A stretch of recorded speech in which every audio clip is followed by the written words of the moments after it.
ابو آگے، ابو آگے، ابو آگے۔ السلام علیکم ابو۔ السلام علیکم ابو۔ وعلیکم السلام بیٹا۔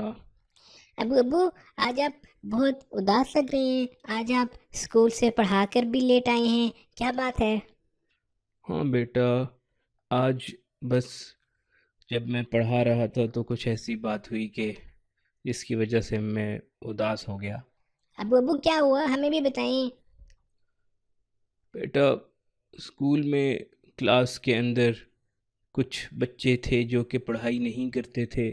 میں نے بڑے پیار سے ان کو سمجھایا، بڑی کوشش کی ان کو سمجھانے کی، لیکن وہ ہر وقت شرارتیں ہی کرتے رہتے تھے اور پڑھائی میں بالکل دل نہیں لگاتے تھے۔ تو میں نے سوچا کہ میں ذرا ان کے گھر والوں کو بلاؤں اور بلا کر ان کو سمجھاؤں، اور بچے کو بھی ذرا میں نے تھوڑا ڈانٹ کر سختی سے کہا کہ بیٹا پڑھا کرو، تمہارے لیے ہی بہتر ہے۔ تو ابو پھر کیا ہوا؟ تو بیٹا جب اس کے ابو آئے تو اس کے ابو تو الٹا میرے سے ناراض ہونے لگ گئے کہ آپ نے ہمارے بیٹے کو کیوں ڈانٹا ہے، ہم تو گھر میں بھی کبھی اپنے بچے کو نہیں ڈانٹتے، آپ نے کیوں ڈانٹا ہے ہمارے بچے کو، اب وقت تبدیل ہو گیا ہے۔ میں نے ان کو سمجھانے کی کوشش کی لیکن وہ نہیں سمجھے، اس وجہ سے پھر میں اداس ہوں۔ تو ابو ہمیں کیا کرنا چاہیے اگر کہ کسی بچے کے ٹیچر اس کو ڈانٹتے ہیں تو کیا کرنا چاہیے؟ بیٹا اصل میں بات یہ ہوتی ہے کہ ٹیچر تو بچے کی بہتری کے لیے ہی ڈانٹتا ہے، اور پھر جو استاد ہوتا ہے، ٹیچر ہوتا ہے، اسلام میں تو اس کا بڑا درجہ ہوتا ہے۔ ہمیں بتایا گیا ہے کہ استاد کی ہمیں عزت کرنی چاہیے، وہ ایک تو بڑا بھی ہوتا ہے اور پھر استاد بھی ہوتا ہے، تو اس لحاظ سے اس کی بہت عزت کرنی چاہیے۔ ابو اگر استاد کی عزت نہ کریں تو کیا ہوتا ہے؟ بیٹا اس سے اللہ تعالیٰ ناراض ہوتے ہیں۔ اگر ہم اپنے ٹیچر کے ساتھ، اپنے استاد کے ساتھ بدتمیزی کریں، برے طریقے سے پیش آئیں، تو اللہ تعالیٰ ناراض ہوتے ہیں۔ اور بیٹا علم سے برکت بھی اٹھ جاتی ہے، پھر آپ کے علم میں برکت نہیں رہتی۔ اچھا ابو، ہمیں تو پتہ ہی نہیں تھا۔ اور کیا ہوتا ہے ابو استاد کی سے اگر کوئی بدتمیزی کرتا ہے، کوئی برے طریقے سے پیش آتا ہے تو؟ ہاں بیٹا، اور ساتھ دیکھو بچہ، استاد تو آپ کی بہتری کے لیے ہی کچھ کرتا ہے نا، تو اگر آپ استاد کی بات نہیں مانتے تو آپ کے نمبر بھی کم آتے ہیں۔ تو بیٹا استاد کی جو ڈانٹ ہوتی ہے، اگر ہلکی پھلکی سختی بھی کرتے، وہ آپ کی بھلائی کے لیے ہی ہوتی ہے۔ اس وقت تو بچوں کو اور باقیوں کو برا لگ رہا ہوتا ہے، لیکن اصل میں تو استاد آپ کی بہتری کے لیے ہی کر رہا ہوتا ہے، اور اس کا تو پتہ آپ کو بعد میں چلے گا۔ تو اس لیے ہمیشہ بڑوں کی، استاد کی ہمیں عزت کرنی چاہیے، اس سے اللہ تعالیٰ بھی خوش ہوں گے، آپ کے علم میں بھی برکت آئے گی، آپ کے نمبر بھی زیادہ آئیں گے۔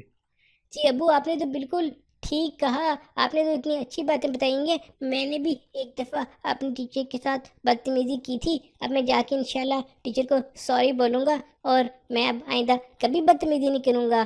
کبھی اگر ٹیچر نے ڈانٹ بھی دیا تو کوئی بات نہیں، میں بدتمیزی نہیں کروں گا انشاءاللہ۔ ماشاءاللہ بیٹا، شاباش شاباش۔ السلام علیکم ورحمۃ اللہ وبرکاتہ۔ پیارے بچوں، امید ہے آپ سب کو کہانی بہت پسند آئی ہوگی۔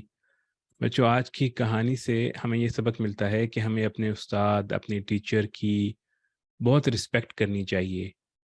اگر وہ کوئی ایسی بات کہہ دیں جو آپ کو اچھی نہیں لگتی تو پھر بھی آپ نے ان کو برا بھلا نہیں کہنا، ان کے آپس میں ان کے بارے میں مذاق نہیں کرنا، ٹیچر کا مذاق نہیں اڑانا، کیونکہ جو استاد ہوتا ہے اس کی اسلام میں بھی بہت اہمیت ہے، اور ہمیں اس کی عزت کرنے کی، رسپیکٹ کرنے کا حکم دیا گیا ہے، اور اسی سے انشاءاللہ آپ کو دنیا میں بھی کامیابی ملے گی اور آخرت کے اندر بھی۔ تو آپ سب نے کوشش کرنی ہے کہ اپنی سب ٹیچرز کا، بے شک وہ آپ کے اسکول کے ٹیچر ہیں یا قاری صاحب ہیں یا کوئی اور ٹیچر ہیں جو آپ کو کسی طرح بھی پڑھاتے ہیں، ان کی بہت رسپیکٹ کرنی ہے آپ نے۔ اب ہم چلتے ہیں اپنے نیکسٹ سیگمنٹ کی طرف۔ آج بچوں رحمت والے باغ کے اندر جن بچوں کے نام آئے ہیں ان میں سب سے پہلے فرسٹ نمبر پہ ہمارے پاس ہیں عائشہ محمود اور افرا شفا۔